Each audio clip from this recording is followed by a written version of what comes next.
and understand this with our guests tonight on the show. On the show, I'm joined by Pathikrit Payne. He's a geopolitical analyst. I'm also joined by Ethan Moore. He's the co-president at the MIT-Israel Alliance. Thank you very much. Good evening to both of you on Nation Tonight. Ethan, let me start with you first and try and understand the situation that's prevailing at American universities. How concerning is it, and what are the authorities doing about it? So yeah, thanks a lot for having me. It's great to be with you here today.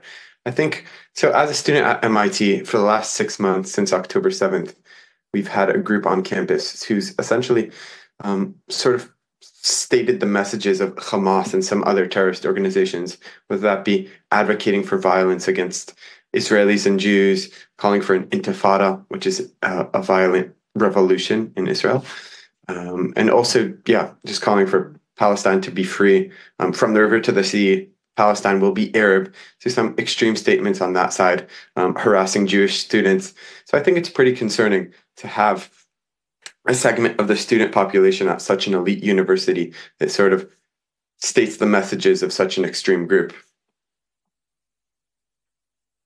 And does it scare students like you, the Jewish students there?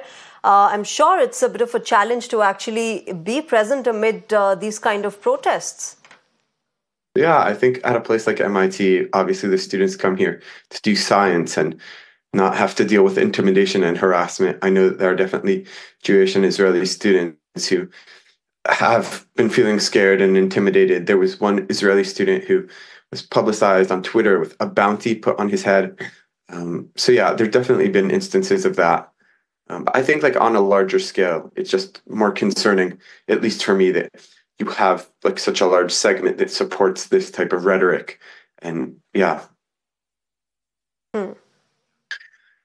Okay, let me take this across to Pathikrit. Pathikrit, we've talked about this earlier about how university campuses across United States have been witnessing such protests, but now they're intensifying. Now they're becoming bigger, more aggressive, and more dangerous if we see that academics and geopolitics is mixing amid this war. Sure. First of all, the chickens have come home to roost. United States have a habit of commenting and pontificating about what other countries should do in their universities and how to deal with them. Today, we are seeing that the Americans are using all these kind of tactics, using riot gears and everything. Let me tell you, there is a strong stranglehold of the leftists and the Islamists in these campuses for a long period of time. It's not new. And these are not anti-war protests. These are protests which are pro-Palestine, which is fine, but these are also protests which are pro-Hamas and anti-Israel. And that's where the fine line has been breached. For a long period of time, this has been cultivated in the American universities, and the American governments, particularly the Democrats, have been okay with it. So I will not be surprised the same people, elements who have been involved in the Black Lives Movement or Black Lives Matters movement are also the ones who are doing it. Now, the predicament for Biden is this, that while this is going to cost him quite a bit, and he apprehends that when it comes to the election, and because most of these elements are otherwise Democrat voters, the predicament is this, that United States, it might sound as a dark humor, but United States can't help but to sustain a few wars, otherwise its economy will be in challenge. So for the sake of sustenance of certain wars, they keep on funding. So this particular protest has a lot to do with this $95 billion, which has recently been cleared. And let me tell you, Shreya, this protest has nothing to do with Ukraine. That shows that this is not an anti-war movement going on. This is a particular kind of a movement being orchestrated for a particular purpose by certain elements which with deep ingrained hatred towards Israel. Had it been an anti-war movement, it should have been that both sides. But Pathikrit, at this point, let me also bring in the fact that Israel is, as we speak, under pressure globally for its increased aggression. Yes, it has been fighting a war and all of that, but even domestically, Prime Minister Netanyahu has been facing that pressure to stop the war. So perhaps, what the students are protesting is more related to the kind of aggression and the intense fighting that's been going on, and calling for stopping the destruction that's been happening. Shreya, you're absolutely right. That's what I'm saying, that if the movement has been about that both sides should shun violence, including Israel and its bombardment of Gaza, it would have made sense. But here, the elements are on one side saying that the government of the United States should stop funding the Israelis. Recently, the $26 billion was given.